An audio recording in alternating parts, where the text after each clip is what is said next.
손길을 기대합니다. 이 예배 시간 주님의 선하심과 인자하심을 우리 모두가 깊이 느끼고 주님과의 사귐이 더욱더 깊어지며 주님을 향한 우리의 사랑과 믿음이 더욱더 단단해지는 시간이 될 수 있도록 인도하여 주시옵소서. 만왕의 왕이신 하나님을 아버지라 부르고 예배드릴 수 있는 특권을 우리에게 주셔서 정말 감사합니다. 오늘 이 특권을 마음껏 정성껏 사용하는 우리 모두가 되어 주님을 기쁘시게 하는 예배의 시간이 될 수 있도록 인도하여 주시옵소서. 우리의 모든 것 되시는 예수님의 이름으로 기도드립니다. 아멘.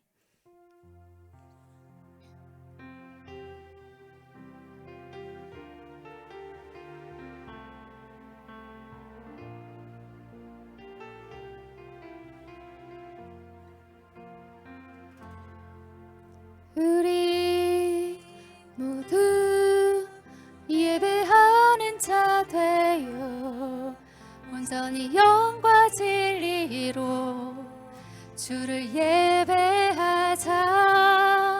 주가 우리와 함께 영원히 함께 하시고 마르지 않는 샘물로 우리 채우시리. 우리 모두 예배하는 자 되어 온전히 영과 진리로 주를 예배하자. 주가 우리와 함께 영원히 함께 하시고 마르지 않는 샘물로 우리 채우시리라. 이 시간 우리와 함께 하시는 하나님께, 우리와 영원히 함께 하시는 하나님께, 마르지 않는 샘물로 우리를 영원히 계속해서 채워주실 하나님께, 이 하나님을 이 시간 기대하면서 이 찬양 계속해서 하도록 하겠습니다. 우리 모두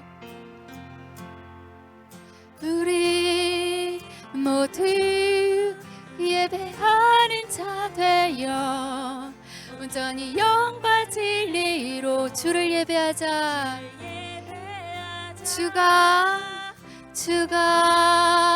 우리와 함께 영원히 함께 하시고 마르지 않는 샘물로 우리 채우시리. 우리 모두 예배하는 자 되어 온전히 영과 진리로 우리 주님을 예배합시다.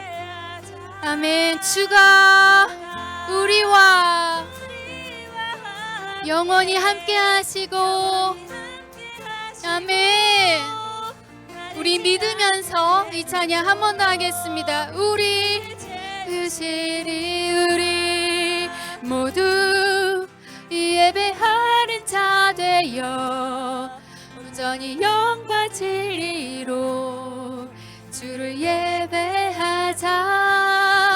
주가 우리와 함께 영원히 함께 하시고 마르지 않는 샘물로 우리 채우시리라. 우리 모두 예배하는 자 되어 온전히 영과 진리로 주를 예배하자. 주가 우리와 함께 영원히 함께 하시고 마르지 않는 샘물로 우리 채우시리라. 이 시간 우리와 함께 하신 하나님께 박수 드리겠습니다. 박수 치면서 계속 우리 믿음의 고백을 할게요. 이 눈에 아무 증거, 이 눈에 아무 증거 아니 배워도 믿음만을 가지고 산을 걸으며 이 귀에 아무 소리 아니 들려 하나님의 약속. 아멘. 걸어가세 믿음 위에 서서 나가세 의심 버리고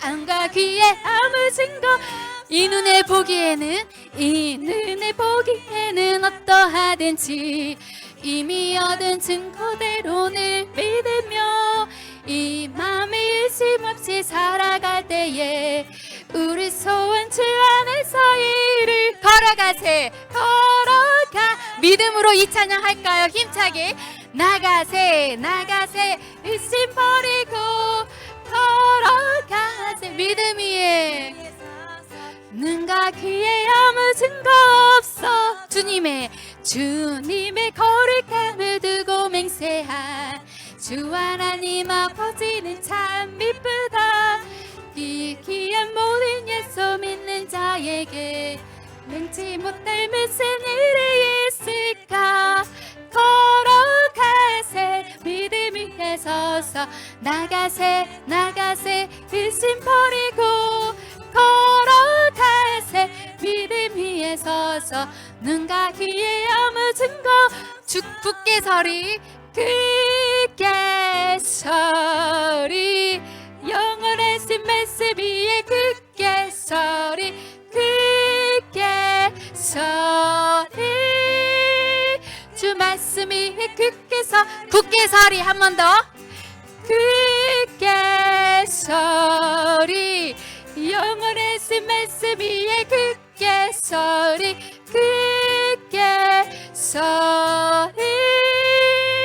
그 말씀 위에 굳게 서 주의 약속하신 말씀 위에서 영원토록 주를 아멘. 우리 소리 높여 주님 영광 올립시다. 예수 믿고 굳게 서리 영원하신 말씀이 굳게 서리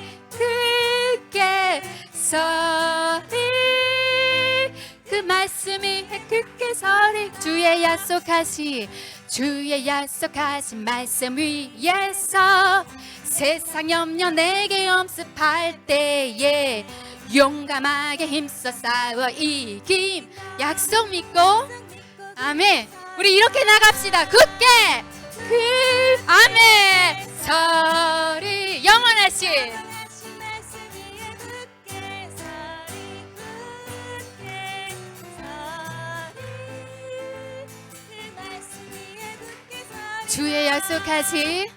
주의 약속하신 말씀 위에서 영원하신 주의 사랑이 믿고 성령으로 힘써 싸워 이 아멘 약속 굳게 서리라 굳게 높여 굳게 서 영원하신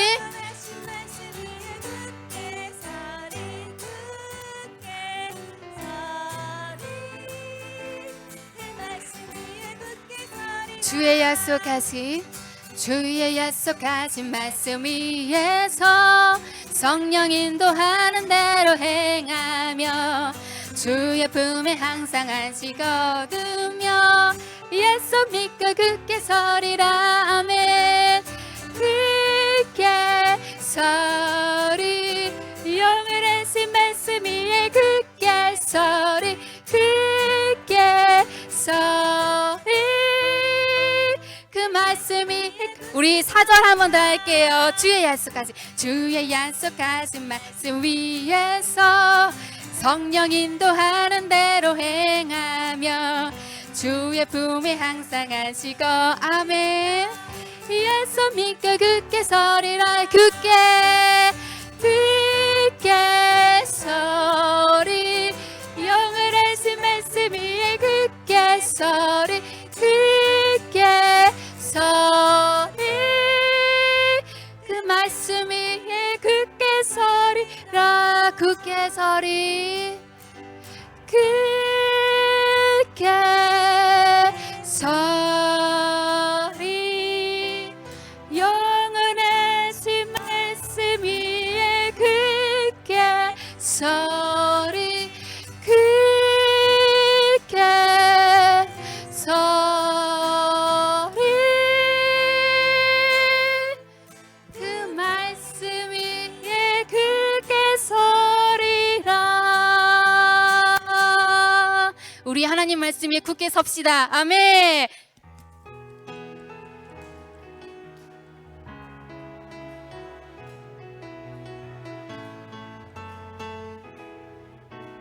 세상 흔들리고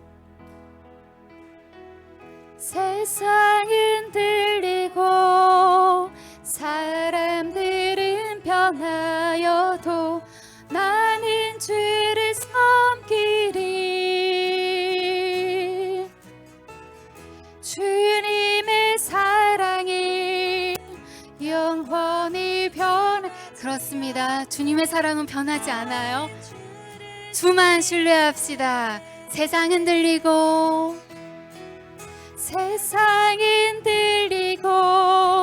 사람들은 변하여도 나는 주를 섬기리. 주님의 사랑이 영원히 변하지 않네. 나는 주를 신뢰해. 믿음으로 갑시다. 오직 믿음으로 내가 살리라. 오직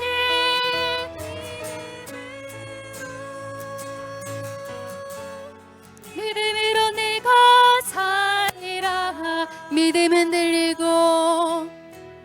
믿음 흔들리고 사람들 주를 떠나도 나는 주를 이것이 우리의 고백이 되길 원합니다. 주님의 나라는 영원히 쇠하지 않네. 나는 주를 우리 한 번 더 고백할까요? 믿음 흔들리고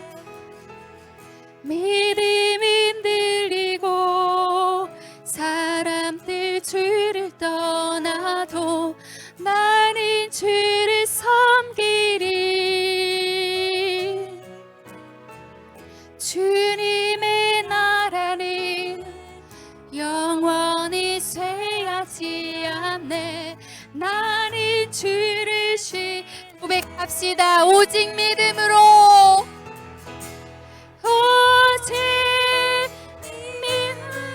아멘. 믿음으로 내가 살리라. 오직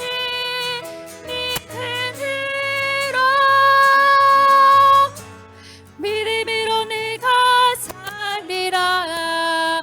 오직 의인은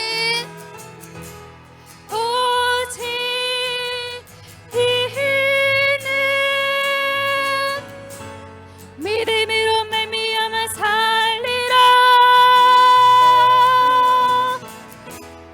오직 의인은 믿음으로 말미암아 살리라. 세상 흔들리고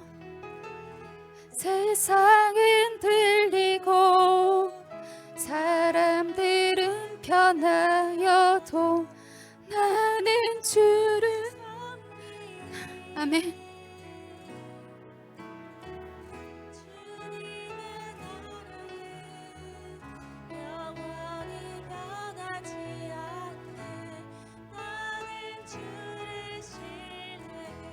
세상 흔들리고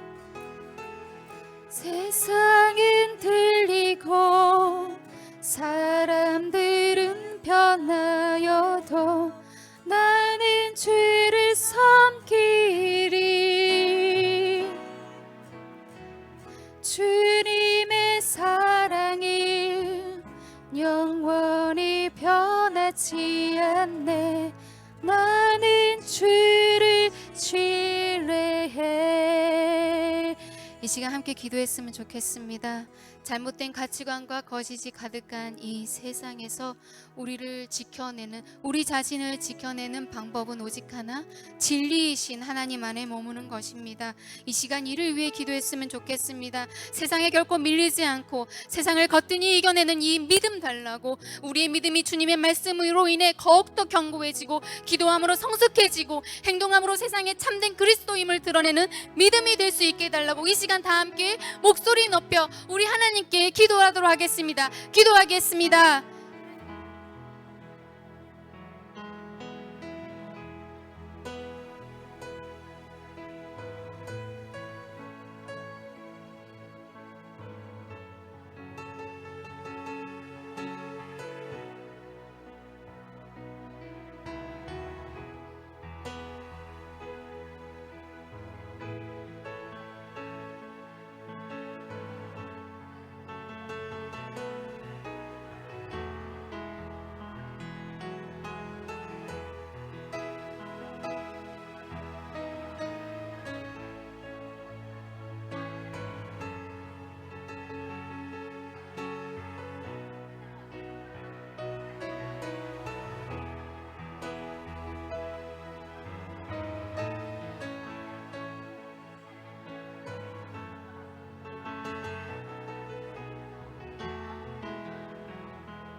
하나님, 우리 모두가 진리이신 하나님만 믿고 따를 수 있도록 인도하여 주시옵소서.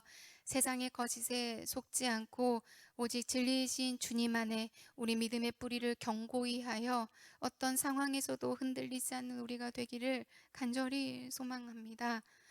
우리의 흔들리지 않는 믿음이 주님께는 기쁨이 되고 세상에는 도전이 되기를 원하오니 우리 한 사람 한 사람의 믿음을 강하게 하여 주시옵소서. 또한 우리의 믿음의 대상이신 주님을 전하는 일에 더욱더 열심을 낼 수 있도록 우리를 도와주시옵소서.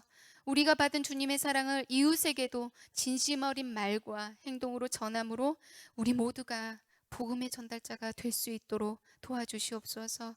우리의 힘과 지혜는 한없이 부족합니다. 그래서 실수합니다. 그래서 좌절합니다. 하나님, 우리에게 지혜 주시옵소서. 힘 주시옵소서. 우리가 참된 복음의 전달자가 될 수 있도록 인도하여 주시옵소서. 이 모든 말씀 귀하신 예수님의 이름으로 기도드립니다. 아멘.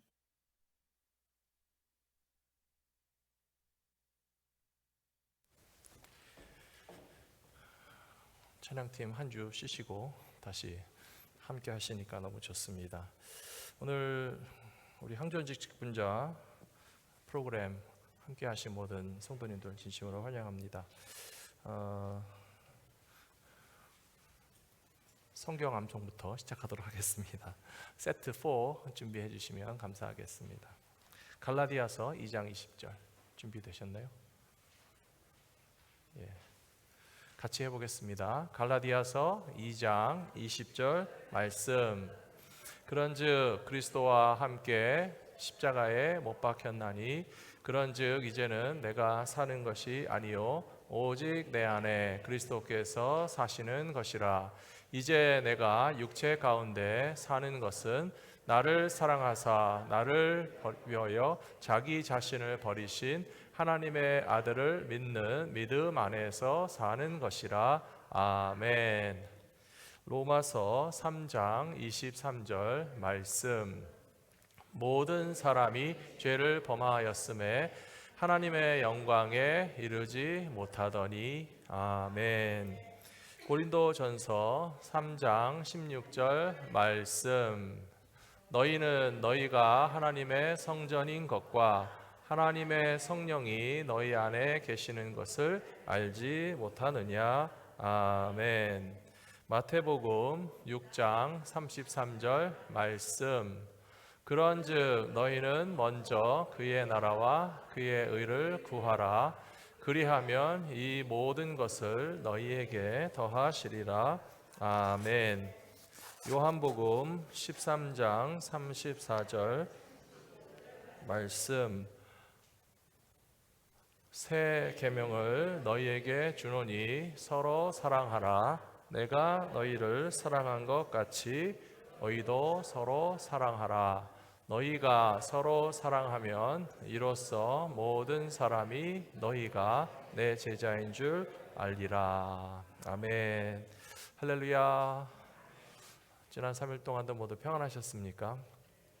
성경 공부 구약과 신약을 숨가쁘게 달려가고 있지만 이렇게 좀 압축해서 짧은 시간 동안에 성경 전체를 좀 빅픽처로 바라볼 수 있는 기회를 가지는 것도 우리가 평상시에는 말씀을 잘게 쪼개서 작은 부분들을 많이 풀어가면서 공부하잖아요. 나름대로 유익함이 있다고 생각합니다. 소화가 다 안 된 부분들이 혹시 있으시다면 유튜브를 다시 보시면서 또 교재를 드렸기 때문에 교재를 잘 활용하시면서 성경 전체를 또 이렇게 넓게 보는 그런 기회가 또 필요한 것 같습니다. 오늘은 사도 바울의 서신서에 관한 말씀을 같이 보실 텐데요. 그 사도 바울의 서신서 앞에 나오는 것이 사도행전의 내용입니다.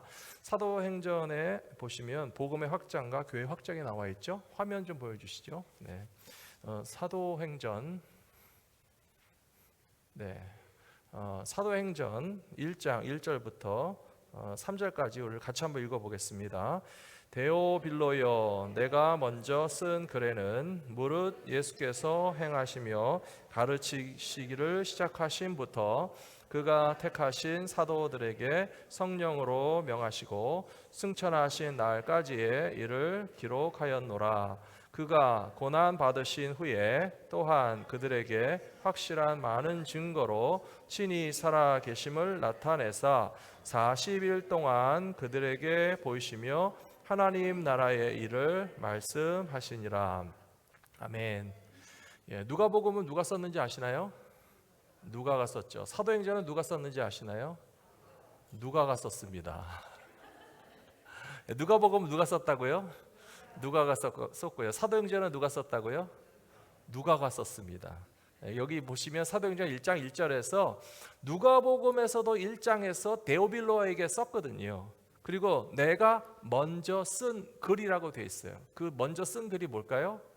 그게 누가복음이에요. 그래서 데오빌로라고 하는 사람에게 누가복음을 먼저 써서 보냈고 그 누가복음의 내용을 여기 요약하고 있죠. 예수께서 행하시고 가르치시기를 시작한 것으로부터 시작해서 택하신 사도들 12제자들을 말하겠죠. 성령으로 명하시고 승천하신 날까지의 일이 누가복음에 기록되어 있다. 1절과 2절로 딱 요약해 주고 있는 거예요. 그 다음에 사도행전은 그 후속의 내용으로서 이제 전달할 내용이 있어서 쓴 편지라고 하는 것이죠. 그래서 고난 받으신 후에 또한 그들에게 확실한 많은 증거로 친히 살아계심을 나타내사, 고난 받으신 후에 친히 살아계심을 많은 증거로 나타내셨다는 것은 무엇을 의미하겠습니까? 두 글자로 말하면 부활이에요. 부활. 예수님은 다시 살아나셨다는 것이죠.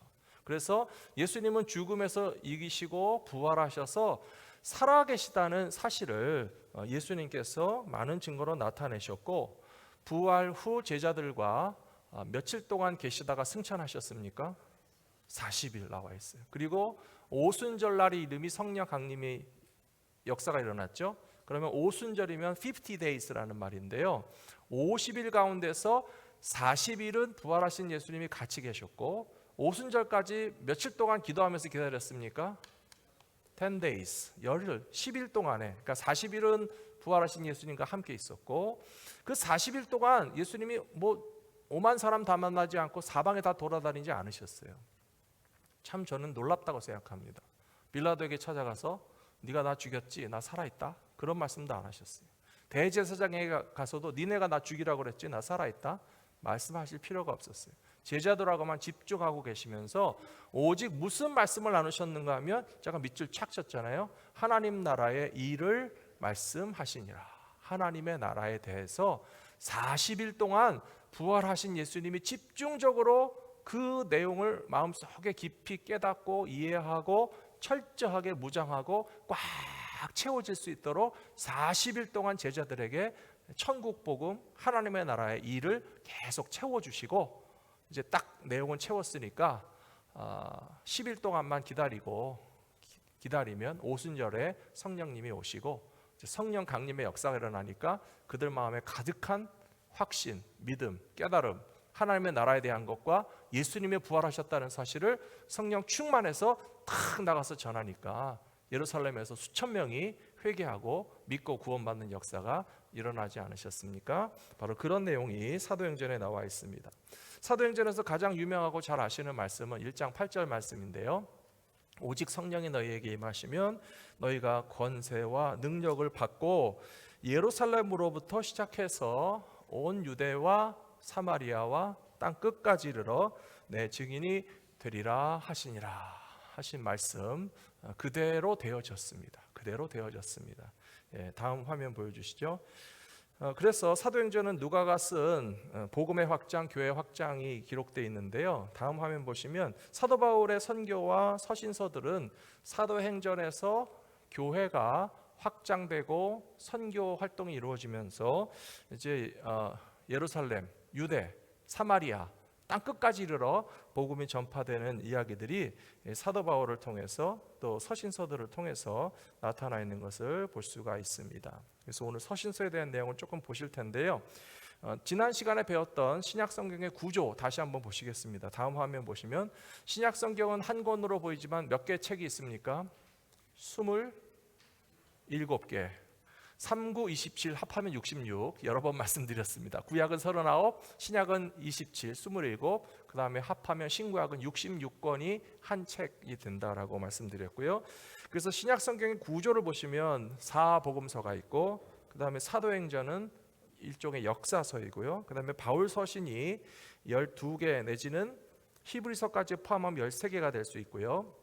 그 다음에 이 바울 서신 중에서 또 이렇게 서브 카테고리를 나누자면 옥중 서신은 4개입니다. 빨간색, 에베소, 빌립보, 골로새, 빌레몬에게 보낸 것이 옥중 서신이고, 목회 서신이 3개 있습니다. 디모데에게 쓴 2개의 편지와 디도에게 쓴 하나의 편지는 목회 서신이라고 말합니다.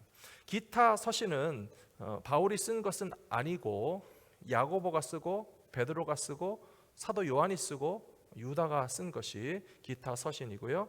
마지막 27번째 책은 요한계시록이라고 하는 것을 알고 수 있는데요. 이제 다음 시간에 그 나머지 부분들을 좀 더 하시겠고요. 오늘은 좀 지도 공부를 하려고 합니다. 교재 지도가 다 프린트돼 있으시죠? 지도 많이 보셨을 텐데 설명이 좀 필요하기 때문에 오늘 주로 구약부터 시작해서 쭉 지도를 좀 보려고 하는데요. 다음 화면 보여주시면 에덴 동산이 어디 있었느냐, 혹은 비옥한 초승달이라고 하는, 흔히 우리가 세계 역사에서 말하는 비옥한 초승달이라는 지역은 어디를 말하는가, 그리고 노아의 방주가 안착한 곳이 아라랏산이라고 되어 있는데 거기가 어딘지 한번 보시겠습니다. 지도를 보시면요, 길이가 나오나 모르겠네. 에덴 동산이 여기 있었다는 설도 있고 여기 있었다는 설도 있는데요. 정확하게는 알 수 없지만 적어도 창세기를 보시면 에덴 동산을 둘러싸고 흐르는 강 4개 이름이 나오죠. 기억나시나요? 그래서 하나는 유프라테스가 나오고 하나는 티그리스 강이 나오잖아요. 그 다음에 뭐 비손이 있고 기혼이 있고 그렇게 4개 강이 있는데, 창세기 말씀은 오늘 아침에도 보셨지만 이 강이 흘러나오는 그 기원에 에덴 동산이 있었다고 그러잖아요. 그렇다면 이 하류 쪽이 아니라 상류 쪽에 에덴 동산이 있었을 것이라고 짐작해 보는 것이 조금 더 맥센스 한다고 볼 수 있겠고요. 비옥한 초승달이라고 하는 지역은 여기 전체를 말하는 거예요. 그린색으로 덮여 있고 여기 Fertile Crescent라고 되어 있는 것처럼 이 강이 흐르는 지역에는 식물이 자라고, 이런 초승달 모양으로 생긴 이 지역을 가리켜서 비옥한 초승달이라고 부르고요. 그 다음에 아라랏산이 여기 있죠. 너무 높다. 여기 마운틴 아라랏이라고 하는 곳이 노아의 방주가 안착한 그런 지역이 될 거라고 성경에 나와 있는 대로 우리가 볼 수가 있습니다. 다음 지도를 보여주시면요, 믿음의 조상인 아브라함의 인생 여정이 지도에 나타나 있습니다. 글씨가 작아서 좀 안 보이실 수 있으시니까 제가 계속 설명해 드릴게요. 아브라함이 출발한 것을 여기 갈대아 우르라고 부릅니다. 두 강이 합쳐지죠. 두 강 사이의 땅을 뭐라고 부르죠? 메소포타미아라고 부르거든요. 이 메소포타미아, 요 위에는 티그리스, 밑에는 유프라테스인데요. 이 티그리스와 유프라테스 사이의 메소포타미아 두 강 사이의 땅인 갈대아 우르가 아브라함의 고향이었습니다. 그런데 그 다음 행선지가 어디였냐면 여기 하란이라고 하는 땅이에요. 왜 이쪽으로 갔을까요? 가나안 땅으로 직행하지 않고, 여기는 메마른 광야이기 때문에 여행 경로로서 너무 척박해서 도저히 안전하게 갈 수 있는 통로가 되지 않고, 강을 거슬러서 올라가다가 보니까 여기 하란이라는 땅에까지 도착한 것을 볼 수가 있어요. 근데 이 하란에서 무슨 일이 생겼나 하면 아브라함의 아버지가 돌아가셨어요. 그래서 하란에서 아브라함은 고민에 빠집니다. 가정의 리더인 아버지가 돌아가셨는데 후진을 할까, 직진을 할까, 주저앉을까 하다가 하나님의 부르심을 받고 하나님이 약속을 주시는 가나안 땅을 향해서 전진하게 된 것이 이쪽 지역이라고 하는 것을 아실 것이고요. 그 가나안이 좀 힘들어도 버티고 있었어야 되는데 흉년이 왔을 때 애국까지 내려갔다가 고통을 당하기도 한 것이 아브라함, 창세기에 나오는 아브라함의 스토리라고 하는 것을 잘 알고 계실 것입니다. 이 다음 사진을 그림을 보여주시면요, 성경에 등장하는 지역의 넓이가 얼마나 되는지를 가늠할 수 있는 비교 그림인데요. 저 빨간 선으로 되어 있는 게 뭔지 아시죠? 빨간 선이 뭐죠, 여기? 미국에 사신 지 오래 안 되셔서 잘 모르시는군요. 이게 바로 텍사스주예요. 텍사스주의 크기로 덮을 만한 그런 영역이 저쪽에 갈대아 우르로부터 이스라엘 이르기까지 해당되는 지역이 그 면적으로 따지면 텍사스 주를 하나 딱 떼다가 탁 덮을 만한 그런 지역이 된다는 것이고요. 제가 신학교에서 이 구약 성경과 하나님의 섭리에 대해서 배우면서 재미있다고 생각했고, 교수님들께서 공통적으로 이야기하시는 게 뭐냐면요, 이 가나안 땅은 아프리카와 아시아와 유럽이 통하는 통로라고 하는 거예요. 이집트가 힘이 세지면 이스라엘을 밟고 이쪽으로 진출하고요, 바벨론이나 이쪽에 아시리아나 이쪽 나라들이 강해지면 이스라엘을 밟고 이집트로 진격하는데, 여기서 가도 밟히고 저기 가서도 밟히고 유럽으로 가기 위해서도 통과해야 되는 요 정말 삼각지 통로와 같은 곳에 딱 가나안 땅을 세워놓으시고 아브라함이 거기 가서 정착하게 하신 섭리와 이유가 있다는 생각을 하게 됐습니다. 이유가 뭘까요? 하나님은요, 온 세상 사람들에게 하나님의 구원의 메시지가 다 전파되기 원하시는 거예요. 하나님께서는 어떤 저기 이 아프리카 맨 끝에 구석에 있는 그 로컬에서만 역사하시는 하나님이 아니시고, 아시아 끝에 애초에 우리 조상들이 있는 한반도 땅으로 왔으면 좋았겠지만 그것도 아니었고, 혹은 유럽에서 편중되신 분도 아니고, 이리 가나 저리 가나 오나 가나 짓밟히고 통하는 이곳은요, 문명의 충돌이 일어나는 곳이지만 그 대신 또 어떤 효과가 있는가 하면요, 커뮤니케이션이 이루어져요. 이야기가 전파돼요. 대화가 오고 가게 돼요. 하나님의 구원의 역사는 바로 저 가나안이라고 하는 아시아와 아프리카와 유럽이 다 소통하면서 때로는 충돌도 하고 오고 갈 수 있는 바로 그 통로에다가 하나님의 구원의 메시지를 여기다가 탁 떨어뜨려 주시니까, 결국은 여기서 전 세계로 퍼져나갈 수 있는 이 동심원의 센터를 바로 가나안 땅으로 삼으신 하나님의 뜻은 온 세계 모든 민족을 다 구원하게 하시려고 하는 시작부터의 의도와 계획이 있으셨다는 것을 짐작할 수 있는 것이 지도를 통해서도 배울 수 있는 점이라고 생각합니다. 다음 그림 보여주시면요, 구약 성경 시대의 유대 민족의 주요 거점과 이웃에 있는 족속들, 특히 에돔과 모압에 관한 위치가 나와 있죠. 너무 좀 복잡하니까 넘어가겠습니다. 다음 좀 보시면 신명기 시대에 출애굽 경로가 나와 있습니다. 잘 아시는 것처럼 이스라엘 백성들은 애굽에서 나왔죠.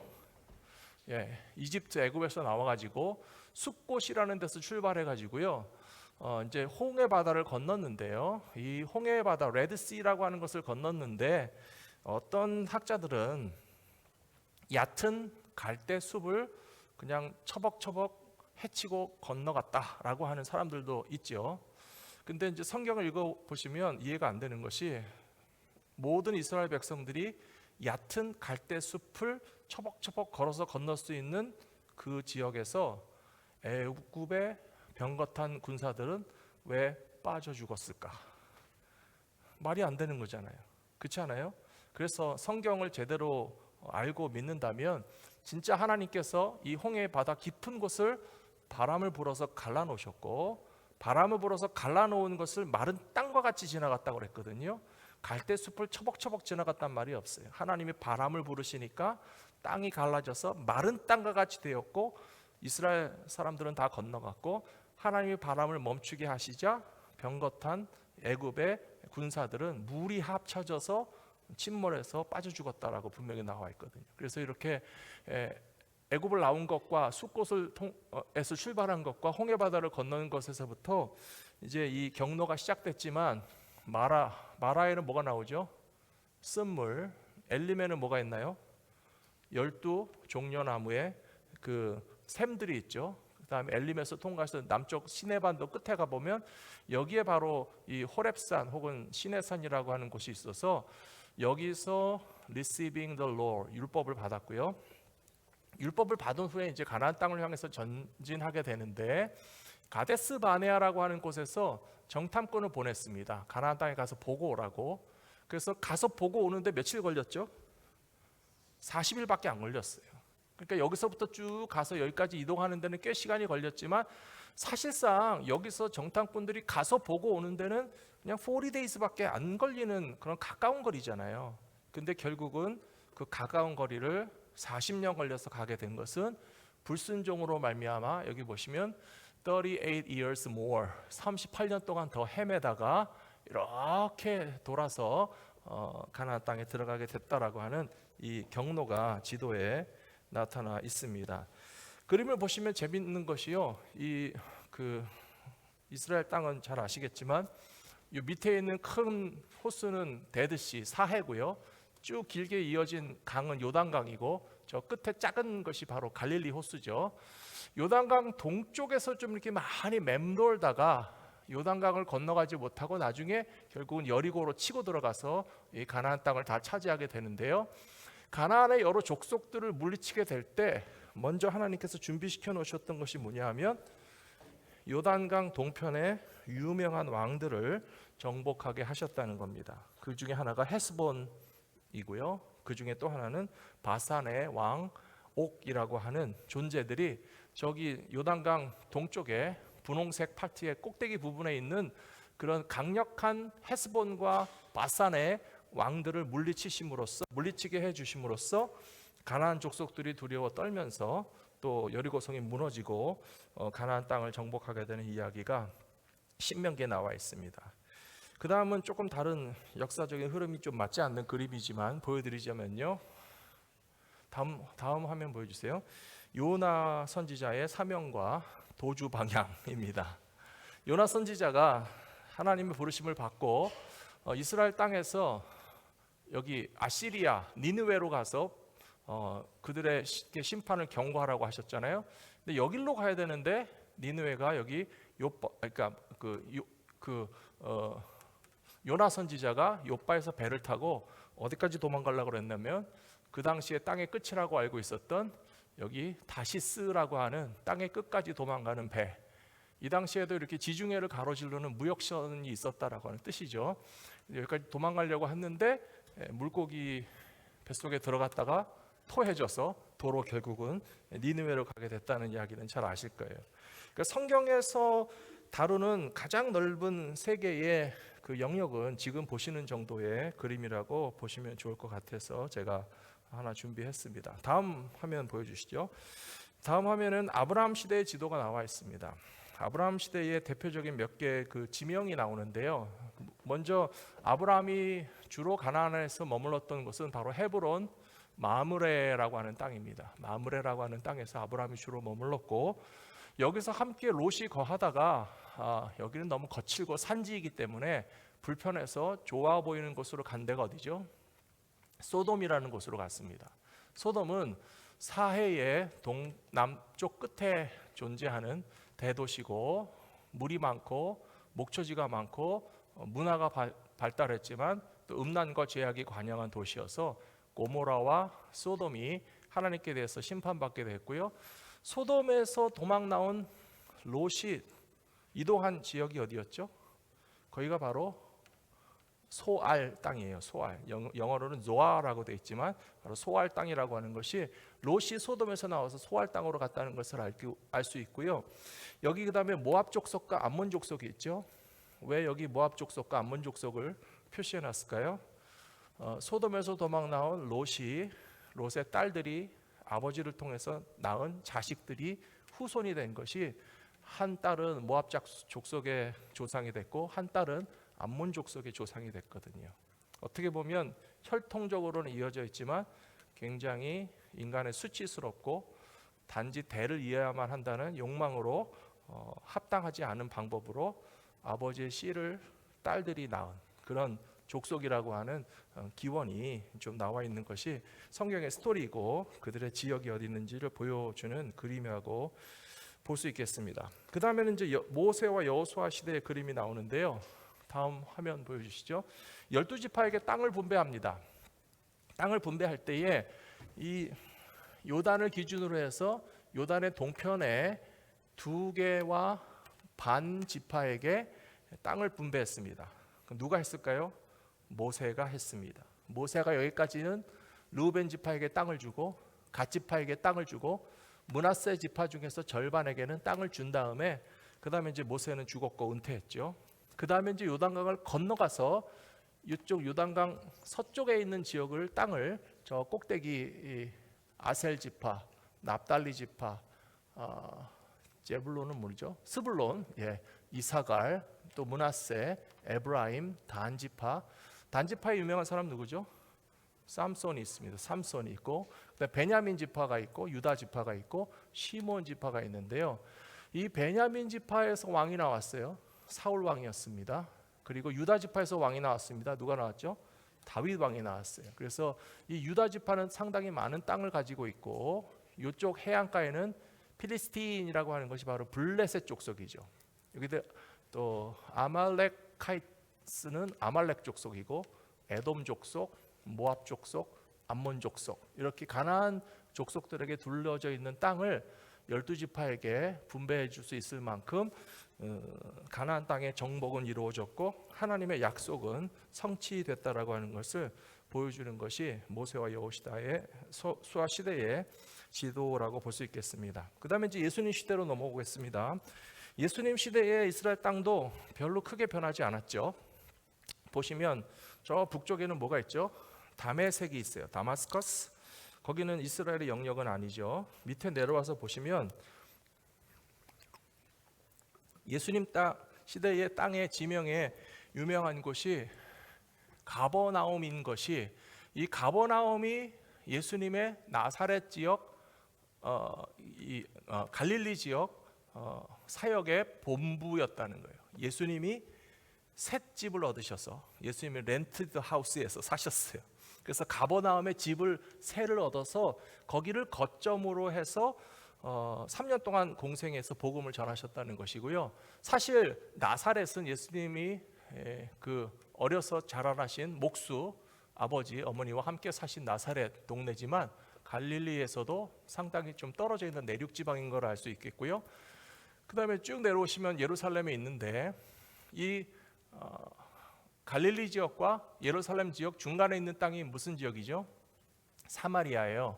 사마리아 사람들과 유대인들이 관계가 안 좋기 때문에 언제나 이 북쪽에서 예루살렘에 오려면 최단거리를 직진하지 않고 강 동편에서 우회해서 와가지고 이렇게 예루살렘으로 접근하고 사마리아는 바로 가지 않는 것이 대부분의 여행 경로였다는 것을 알 수 있습니다. 또 예루살렘에서 아주 가까운 곳에 베들레헴이 있는데요. 베들레헴은 유명한 두 분의 고향입니다. 한 분은 누굴까요? 베들레헴이 누구 고향이죠? 너무 잘 아시는 분들인데 예수님의 고향이고 또 누구의 고향일까요? 예수님의 조상인 다윗의 고향이에요. 다윗의 자손이니까 다윗도 베들레헴에서 태어났고 고향이고, 또 예수님도 베들레헴에서 태어나셔서 고향이고, 고향에 찾아갈 수밖에 없었던 이유는 인구조사하기 위해서 고향으로 가라 그랬잖아요. 인구조사를 하기 위해서 본적지로 가라 하니까 그 요셉이 나사렛에 살고 있었음에도 불구하고 베들레헴에 가서 호적 인구 조사하기 위해서 응하러 갔다가 마리아가 거기서 출생하게 된 것을 잘 아실 거예요. 예수님 시대에 이스라엘 땅의 대표적인 지명 몇 개를 보셨습니다. 그 다음 그림을 보시면요, 이것도 참 재밌습니다. 다음 그림을 보여주시면, 네, 넘어가게 해주십시오. 네, 여기가 이제 게네사렛 호수라고도 하고 갈릴리 호수라고도 하는데요. 갈릴리 호수를 주변으로 해서 이렇게 길게 무슨 고구마 같이 생겼잖아요. 그래서 예수님께서 여기 가버나움에다가 셋집을 얻으시고 예수님이 여기 가버나움을 중심으로 사역을 하셨고요. 그 다음에 저 위에 고라신이라는 데가 있어요. 초라진이라고 되어 있지만 여기가 고라신이고, 여기 벳세다라는 땅이 있습니다. 벳세다의 옆에는 이렇게 잔디밭이 넓게 펼쳐져 있죠. 그래서 이 벳세다는 갈릴리 호수 주변에 좀 나지막하게 넓은 평지라고도 볼 수 있는 그런 곳에서 여기서 벳세다 출신이 누가 있냐? 빌립과 또 안드레와 베드로가 벳세다 출신의 예수님의 제자였어요. 가깝죠. 그 다음에 이 벳세다 들판에서 예수님은 무슨 일을 하셨는가 하면 오병이어로 5천 명을 먹이시는 기적이 이 넓은 지역에 모여있던 사람들에게 베푸신 기적의 역사였고요. 그렇게 기적을 많이 베푸셨음에도 불구하고 의외로 벳세다 사람들이 기적은 봤지만 믿음은 안 생겼어요. 그런 경우 너무 많이 있죠. 기적을 보고도 믿음은 안 생기는 사람. 병만 났으면 그것으로 감사하고 도망가 버리고, 빵을 먹었으면 물고기와 빵을 먹은 것으로 배만 부르고 가버리고 예수님 믿고 따르는 것이 아니라, 그래서 고라시나 벳세다 사람들아 화 있을진저 예수님께서 실망하신 이유가 기적을 베풀어줘도 먹고 떨어지는구나 하는 그런 표현을 하실 수밖에 없었던 것이 이 벳세다 지역에서 그런 사건들이 많이 있었기 때문에 그렇고요. 그 다음에 여기 이 거라사라고 하는 지역에서는 돼지 2,000마리가 귀신 들려서 빠져 죽는 그런 사건이 있었던 것이 바로 여기 거라사 지방, 귀신 들린 사람도 고쳐주셨고요. 또 뭐가 있나요? 네, 여기 막달라에는 누가 나왔는지 아시겠죠? 막달라 출신의 유명한 사람은 막달라 마리아가 있겠고요. 그 다음에 여기 티베리아스, 여기는 디베리오 황제의 이름을 따서 여기선 이 로마의 별궁도 있고 해서 디베리아스, 디베리아 바다라고 부르는 이유가 갈릴리 호수라고 불러도 되고 게네사렛 호수라고 불러도 되고 디베리아 바다라고도 불러도 되는 것이 이 하나의 갈릴리 호수에 대한 다양한 이름을 가지고 있다는 것을 아실 수가 있겠습니다. 이렇게 갈릴리 호수 주변에서 벌어진 예수님에 관련된 사건들이 나와 있고요. 그 다음에 이제 조금 더 나가시면 다음 화면, 예수님의 고난 주간의 이동 경로가 나옵니다. 이것도 제가 지도를 보니까 참 재밌는 것 같아요. 여기 보시면 제일 먼저 1번 겟세마나에서 예수님께서 기도하시다가 체포되셨죠. 그러니까 여기가 이제 예루살렘 성벽인데요. 여기 이 그린색 성벽으로 되어 있는 게 또 여기는 성전이고, 또 이렇게 전체 예루살렘 꼭대기에 있는 이 성벽을 주변으로 해서 이쪽 바깥에 예수님께서 잡히신 곳이 겟세마네라고 하는 곳입니다. 겟세마네에서 기도하시다가 체포되셨고, 그래서 끌려가신 데가 어딘가 하면 가야바의 법정에 끌려가셨어요. 가야바는 종교 지도자죠. 그래서 이 가야바의 집이라고 여겨지는 요 한 복판에서 예수님께서 밤새도록 불법적인 재판 그리고 거짓 증인들의 고소를 당하시고, 그 다음에 어디로 끌려갔는가 하면 이제 공의회, 예루살렘 공의회, 성전 안에서 모이는 공의회 사람들에게도 또 계속 불법적인 기소를 당하신 다음에, 그들이 예수님을 죽이고 싶어 했지만 유대인들에게는 사형을 언도할 수 있는 권리가 없었잖아요. 종교적인 이유로는 사적인 처형이 가능했어요. 가늠하다 잡힌 여인을 돌로 치는 것 같이 그렇게 종교적인 이유로는 자신들이 어떤 법을 집행할 수는 있지만, 그러나 예수님은 정치적인 이유로 엮어서 빌라도에게 사형 언도를 받아내야만 했거든요. 암만 자신들이 몰아붙여봤자 예수님에 대한 사형 언도를 내릴 수 없으니까 결국은 빌라도에게 보내게 됩니다. 빌라도의 이 빌라도 로마군 총독의 관저가 여기 있었어요. 이 총독의 관저에서 빌라도가 예수님을 신문해 봤지만 빌라도가 예수님에게 유죄를 찾았나요? 못 찾았죠. 그래가지고는 사람들은 예수를 죽이라고 그러는데 빌라도는 아무리 예수님을 신문해 봐도 죽일 만한 이유를 찾지 못하겠으니까 할 수 없이 어디로 핑계를 돌려서 토스했는가 하면 여기 지금 하스모니안 팔라스라고 하는 이 헤롯 안티파스가 머물던 일종의 작은 왕궁이죠. 그 왕궁으로 보내서 야, 헤롯 유대 사람이니까, 예수는 유대 사람이니까 유대인의 왕이라고 정치적으로 엮었으니까 그럼 유대인의 왕에게 가서 유죄 무죄를 한번 판결을 받아가지고 와라. 빌라도가 한번 보냈거든요. 근데 보냈는데 이 헤롯 왕이라고 하는 사람은요, 예수님하고 장난만 치려고 그래요. 아, 예수 기적을 많이 베푼다고 그러는데 내가 그동안 되게 보고 싶었다. 내 앞에서도 기적을 한번 베풀어 보지 않겠느냐?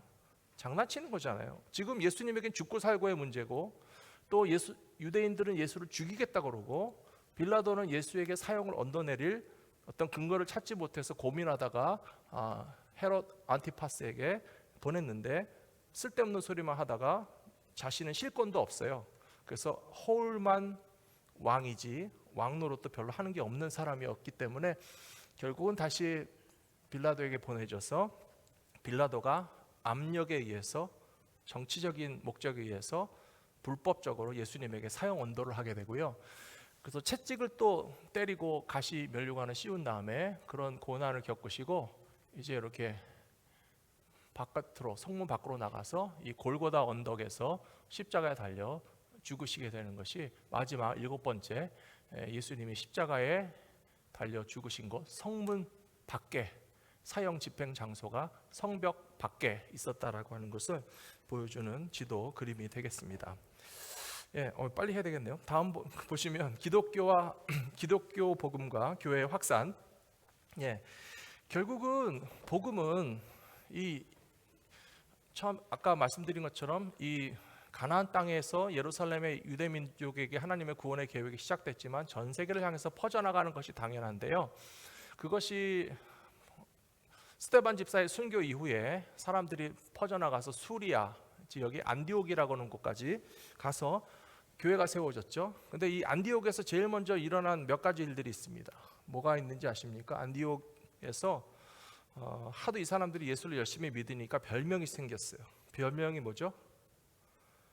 크리스찬이라는 별명이 생겼어요. 하도 그리스도 예수 찾으니까 우리말로 아이고 입만 열면 예수 찾는 저 예수쟁이들, 그런 뉘앙스로서 안디옥에서 예수 믿는 예수님의 제자들에게 처음으로 그리스도인이다라고 하는 별명이 생겨난 것이 바로 안디옥이라고 하는 도시고요.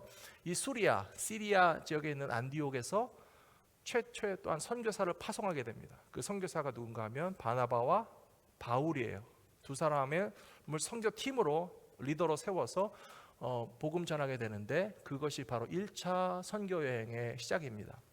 1차 선교여행이 여기 수리아에 있는 안디옥에서 출발해서 처음으로 간 장소가 사이프러스였어요. 이 사이프러스는 구브로고, 구브로는 바나바의 고향이에요. 그러니까 복음을 전하러 가더라도 생뚱맞게 전혀 모르는 데로 갈 수는 없잖아요. 그래도 내 고향에 가서 내 고향이 아는 지역 사람들에게 예수의 복음을 전해보자. 그래서 1차 선교여행이 바울과 바나바가 안디옥에서 출발해서 구브로 섬에 들어갔고, 구브로 섬의 살라미스 지역을 지나서 이 파포스, 성경에는 뭐라고 나오는지 아세요?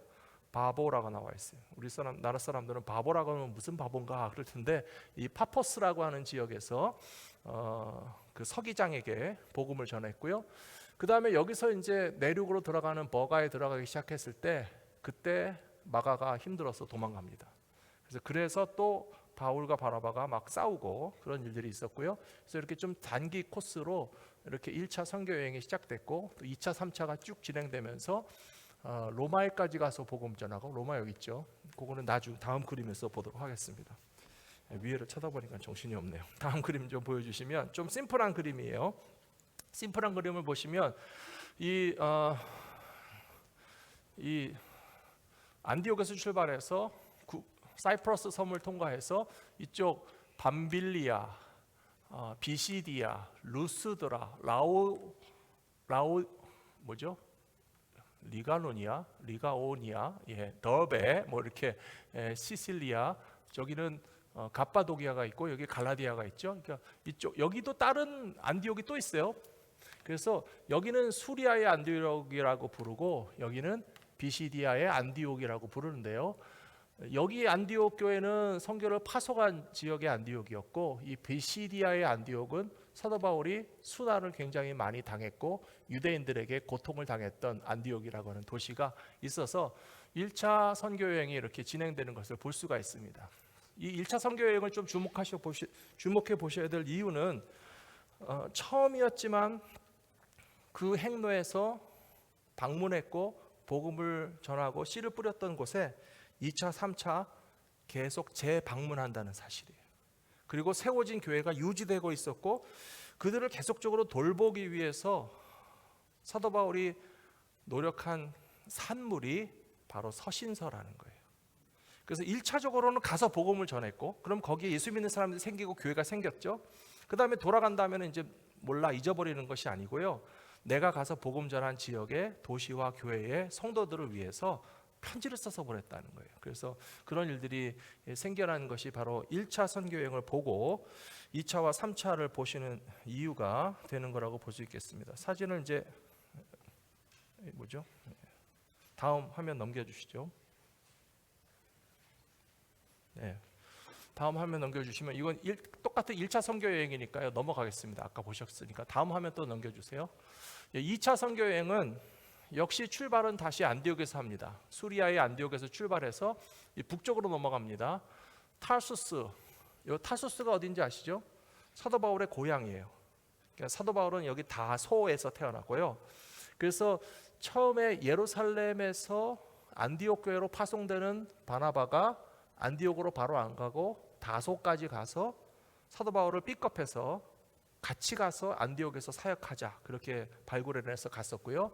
그래서 역시 2차 선교에서는 사도 바울도 안디옥에서 출발해서 고향인 다소를 향하여서 내륙으로 진행했고 거기서 더베를 가고 그 다음에 리스드라와 이고니아를 통과하게 되는데요. 이 루스드라에서 사도 바울도 똑같이 자기가 경험했던 것처럼 누군가를 동역자를 픽업합니다. 그 사람이 바로 디모데입니다. 디모데의 고향이 이 루스드라예요. 루스드라에서 어머니는 유니게, 외할머니는 로이스.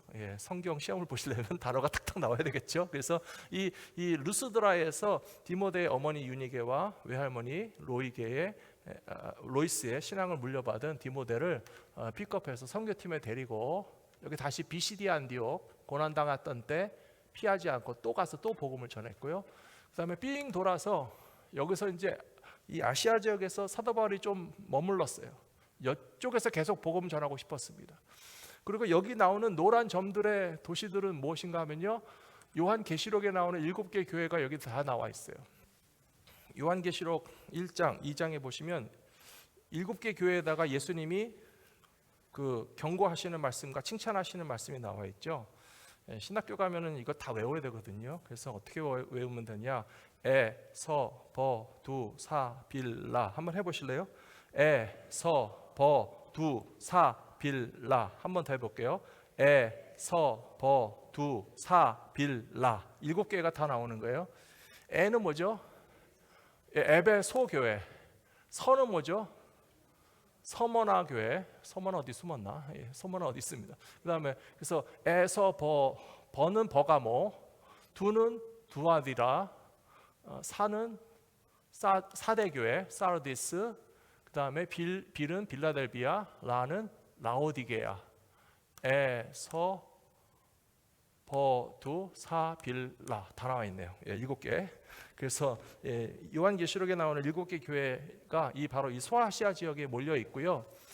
그 다음에 이 위로 쭉 올라가죠. 여기서 아시아에서 복음을 전하려고 머물던 사도 바울에게 성령님께서 환상을 보게 하시고 드로아에서 배를 타고 건너간 곳이 유럽, 바로 여기에 이 빌립보에 도착하게 됩니다. 빌립보에서 복음을 전하면서 쭉 통과하고 지나서 여기 보시면 이제 이 아테네 고린도를 지나서 다시 배 타고 건너간 것은 에베소에서 한 2년 반 3년 동안 복음을 전하다가 다시 배를 타고 예루살렘까지 귀환하는 것이 2차 선교 여행의 과정이 되겠습니다. 결국은 이렇게 고린도와 에베소에서 복음을 전했으니까 편지에 고린도서가 나오고 에베소서가 나오는 게 당연하겠죠. 가서 복음을 전하고 세웠던 교회에 몸은 떠나왔어도 편지를 전해서 복음을 기억하게 하고 신앙을 북돋우게 하고 문제를 해결하게 하고 하나님의 계시를 전달하는 그 성경의 회람서를 만든 것이 바로 신약 성경의 서신서가 됐다는 것을 볼 수가 있습니다. 다음 화면 보여주시죠. 다음 화면은 이거는 뭔가요? 3차 선교 여행인데요.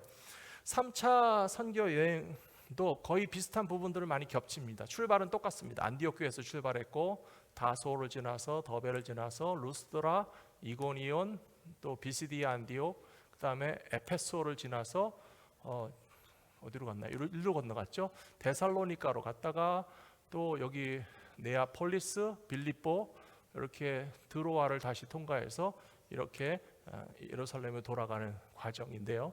3차 선교에 대한 그 그림이 더 있습니다. 다음 그림 보여주시면 3차 선교 여행의 시간은 5년 걸렸습니다. 그러니까 선교 여행이라고 하니까요, 우리가 여름 단기 선교 보내듯이 일주일 한 달 동안 휙 갔다 오는 게 아니에요. 3차 선교 여행의 총 기간은 5년이 걸렸고 그 다음에 총 그 거리는 4,500km에 해당되는데요.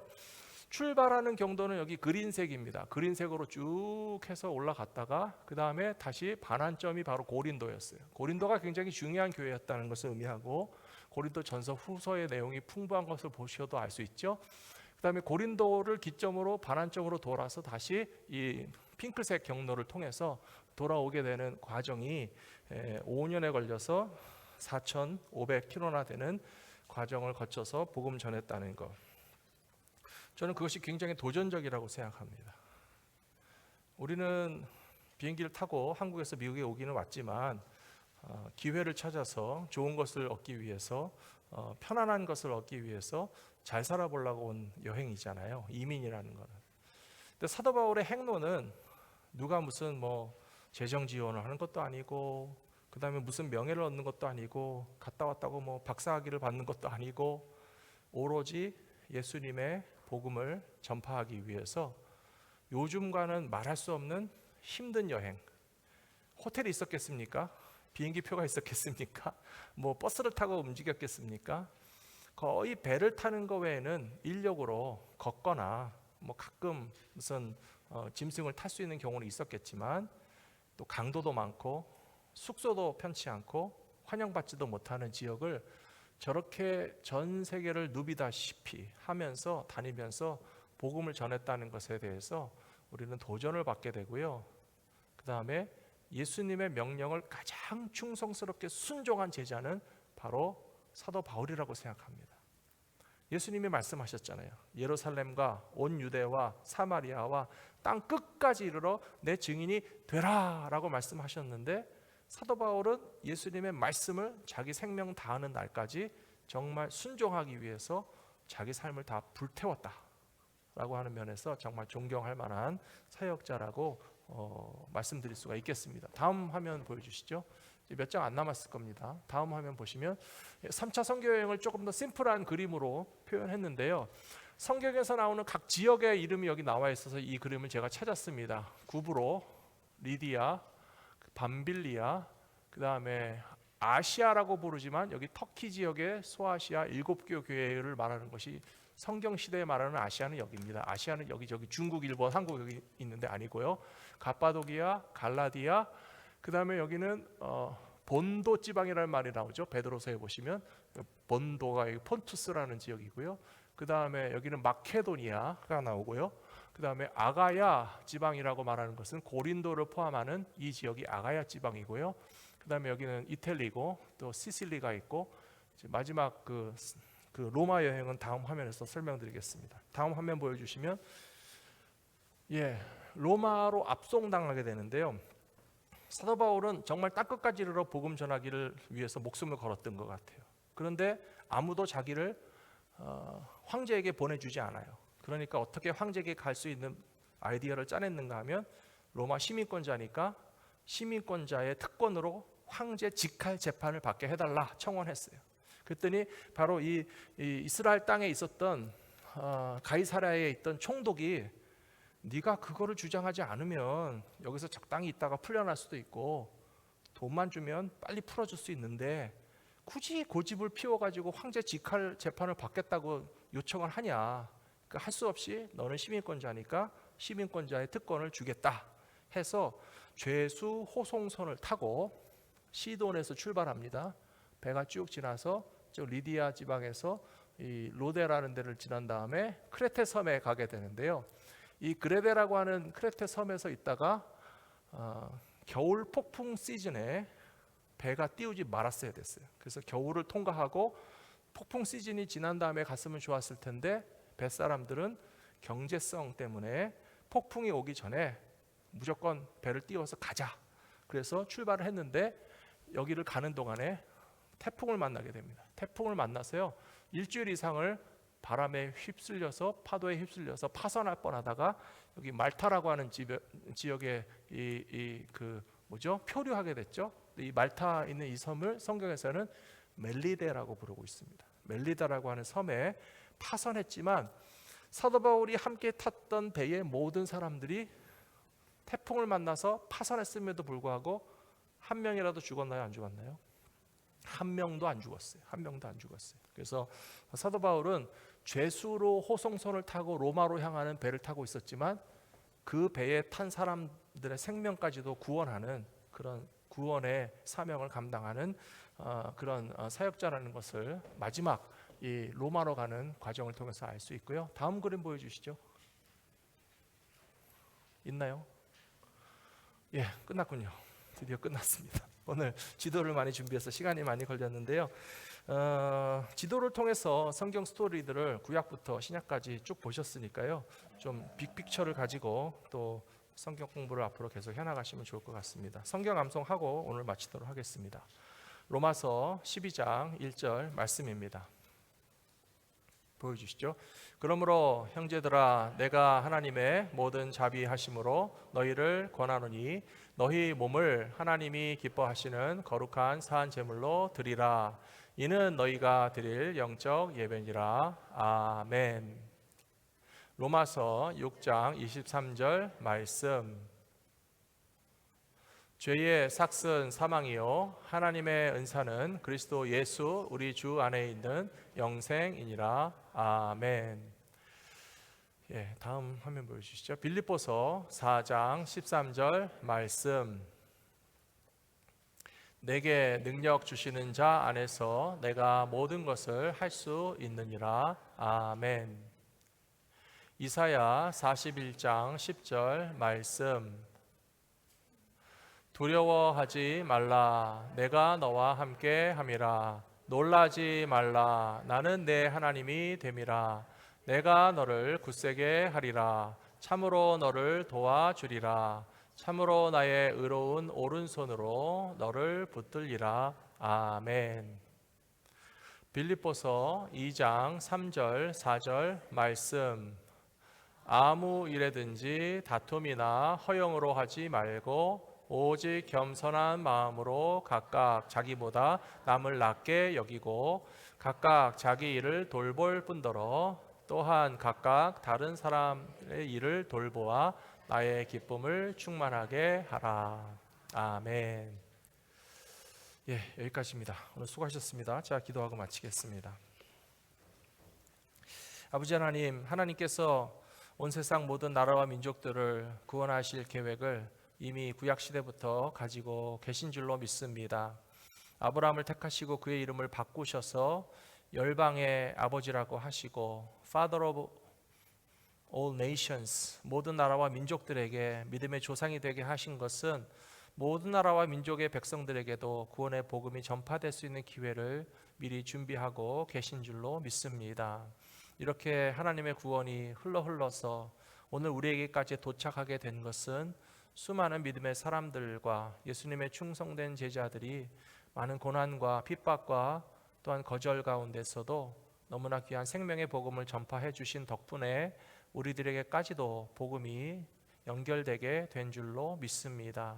이제는 우리들에게 이 귀한 복음의 사명을 맡겨 주시려고 또 직분도 주시고 또 복음을 전하는 사명도 감당하게 하셨으니 우리들도 생명 다하는 날 동안에 사도 바울과 같이 곳곳에 가서 예수님의 귀한 복음을 전파할 수 있는 신실한 주님의 제자들이 다 될 수 있도록 인도하여 주시옵소서. 우리 주 예수 그리스도 이름으로 간절히 기도 올리옵나이다. 아멘. 예, 내려가셔서 소그룹 나눔의 시간 가지시기 바랍니다.